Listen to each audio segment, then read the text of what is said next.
Good morning, students. Now, today we will deal with the last paragraph of this poem, The Scarecrow, and we will end up today. And before that, I'll tell you the summary of remaining part. From here, I watch him till the last one. Okay, student, please pay attention and listen the summary of these lines. See, the scarecrow watches his masters for long and stiff but steady step that shows his excitement. He was so excited for the spring season. The scarecrow knew now that the cereal plant would soon grow in the field, which was first covered with the snow, because earlier it was winter season. Now very soon the scarecrow will be able to see the vast field, this field, long field covered with grain shining due to the sunlight. Okay, because now it is spring season. So sun is always there in the sky and it will shine. So grains which will grow there, that will also shine due to the sunlight. And this was the time that he was long waiting for. Okay. So now this was a summary. Now I'll make you understand each line. Okay, so please student, pay attention. I watch him striding lank behind his clashing team, and know soon will the wheat swish body high where once lay a straw snow. Soon I shall gaze across a sea of sun begotten grain, which my unflinching watch hath sealed for harvest once again. Now student, please pay attention. I am going to explain line by line. I watch him striding lank behind. Student, please underline the word striding and lank. Striding means progress. Progress in the sense of growing of cereal. Okay. And lank means lean and thin. Long. Long and lean or thin, you can say.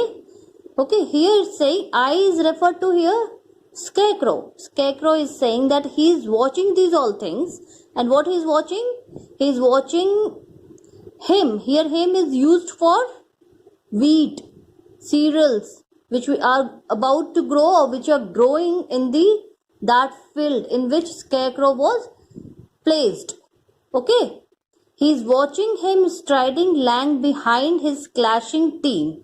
His scarecrow is saying that he is watching this wheat grains, that they are growing slowly and slowly with their clashing team. Clashing means he has having the two meaning. See, once clashing means same type. All the grains are of the same type, and one clashing means is colliding, and here the word clashing is meant for colliding, that each grains which are standing there, which has grown there, are colliding with each other by the gust of wind. Okay. And no soon will the wheat swish body high. Who will know this? Scarecrow knows that soon, very soon, this wheat grains will swish. Swish means move with a hissing or rushing sound. A kind of sound when anything moves very fast or moves with a gust of wind, then a sound comes. That sound is swish. The wheat grains move with a swish sound and it will grow the body height. Where the scarecrow is standing, till his body height, the grains will grow, and this is known by the scarecrow. Once lay a stall snow, where once means now in this field. In this line, scarecrow is talking about the winter season, that where now the wheat grains are growing. Once there was a snow has covered all the field. And stall means, student underline the word stall. Stall means, see here, not able to produce. Not able to produce because, why not able to produce? Because when there is snow, accurate temperature water, air and sun it was not getting to the wheat grains to grow, to increase its height. Okay, so now it is spring season, and in spring all the temperature, all the things are sufficient to grow. So it is saying that the snow, when this winter season was stalled, and now it is a spring season. So it's saying that here now wheats are growing where once the whole field was covered with the snow, and that snow, what that snow was, it was stalled. Soon I shall graze across the sea. I shall gaze. Gaze means, student underline the word gaze. Gaze means look. Now soon the scarecrow will look across the sea of the sun begotten grain. Soon I gaze across a sea of sun begotten grain. Student underline the word here gaze. Gaze means look. And here sea of sun begotten grain. Here the word sea. Sea is what is sea? Sea is a ocean. Okay, like a ocean, where the very long area, very long area, vast area is covered by water. Okay, now that is sea. And why it is compared, that grain is compared with the sea? Because sea is very vast, very long, spread in a very long area. Okay, here same way this field of full of the grain is covered with a lot of wheat grains are there, lot of wheat grains are there. That's why wheat grains is being compared to the sea over here, and that's why it is written, I gaze across the sea of sun begotten grain. Student, see the word here begotten. Begotten means, it is given in your book, born of the sun. Born of the sun means it has been born, means when a sun is very important for any plant to grow. So sunlight is there in the spring season, which is sufficient and which is important to grow any plant. That's why it's saying, I cross the sea of sun begotten grain. Okay, that is needed. Sunlight is needed to grow also, and here due to sunlight the wheat grains are shining also. Okay, which my unflinching watch hath sealed for harvest once again. Which my unflinching watch, unflinching, student underline the word here, unflinching. Unflinching means remaining strong and determined. Here it is, this word is been used for scarecrow. Scarecrow, it shows that how this scarecrow is performing his duty with loyalty and with a full on, means he is very honest, very diligent, he is very nice in his work, that he is guarding very nicely. It is telling, which my flinching watch hath means has, H-A-S, has. It is a old English used here. Hath sealed. Student underline the word sealed. Sealed means lock. For harvest once again. Student underline the word harvest. The time when grain is collected from the field. Okay. Here it is telling, scarecrow is telling that he is working very nicely, that from his eyes none of the crow can come and eat the grain. He is taking care of the field very nicely. He is very determined. He is very confident that by his guarding, no crows, no any other birds can come and eat the grain. And this whole thing he is doing for his owner, for his master. And this he will do till when? Till the wheats are harvested, means wheat are being cut by the farmer. Okay, understood? Now I'll tell you few poetic devices.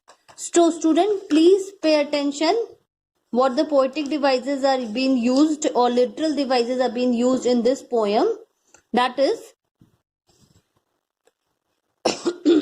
sorry. First, it is personified, like speaker here, I. I is generally, I speaker is using here word I, poet is using I, and that he has used the word from the scarecrow side, means a thing which is not alive has been given the identification of a living human being. That's why that is called personified. Okay, so speaker is here personified. Then imagery, second poetic device is imagery. See, what is imagery? The uses of imagery enables the reader to understand the writer's feeling and emotions. Like here the words are, sentences are, I flame with glittering rhyme. Here it is now, I flame with glittering rhyme. Means you get the feeling or you understand the emotion of the poet, what he want to say from all these. The line which I'll tell you, these all are what are, these all are imagery, and imagery is an poetic device. Okay. Now again next line is midnight neath a maze of a star. Here second line, at midnight neath the maze of the star. This line, these both lines are imagery. Wheat swish body high. Here again it is soon wheat swish body high. This is also the imagery. Okay. Sun begotten grain. Here sun begotten grain. These all are imagery. Okay, got it? Now you understood what is imagery. Now another poetic device is alliteration. What is alliteration? Repetition of consonant sounds in same line in quick succession. Like, see the line here, blow me black again. Here the line, blow me black again. See here, blow black. These are the consonant which has been used in the same line and with a quick succession. That is alliteration. This is alliteration. Then again next line is mail at morning prime. Here mail at morning prime. Here mail and morning prime. Okay. Now next is rapture in my rag awake. Here the rapture in my rag awake. Here also the word rapture and rag. These in this line the consonant are being used in the same line and in a quick succession. Next is which is my flinching watch. Which is my flinching watch. Which is also used. Watch is also used. My strange master man. My strange master man. Now next line is, here it is, stand above the stubble stiff. Here all the same consonant is being used in the same line and with a quick succession means repeated regularly. Okay, in the same line. Very frequently repeated. Soon I shall gaze across a sea. Soon I shall gaze across the sea. So all these lines which I have told you now, these are which poetic devices? Poetic device, that is alliteration. Now one more poetic device I'll tell you, that is metaphor. What is metaphor? A word or phrase that is used in an imaginative way to show that somebody or something has same quality as another thing. Okay, and metaphor is used here as a sun begotten grain. Okay, sun begotten grain. What quality the sun is having, same as here it is told about the grain also. Okay, so that's for all today. Student, please don't think that you will get the question answer in the exam just what is given back. Okay, you have to learn to frame your own answer in your own language. So please go through the poem or whatever I am making you understand. Go through that. Go through the video very carefully. I'll tell you a trick. I'll tell you a thing that whenever you see the video, sit with a pen and copy and jot down the things which I have taught you in this and later on read it. Okay, in this way you can understand each and every line and you will not have any problem. Okay, students, so never be rely on this question answer only, that in exam you will get this also. From middle of the book also, from middle of the chapter also, I can give you the question answer. From anywhere I can ask about any line to make you understand. Okay, you have to make me understand the line anywhere from any. So please student, read it thoroughly, go it thoroughly. Okay, I'll clear your doubt when I'll take your live classes on Teachment. Okay, just collect your doubt and send it to me personally. Thank you.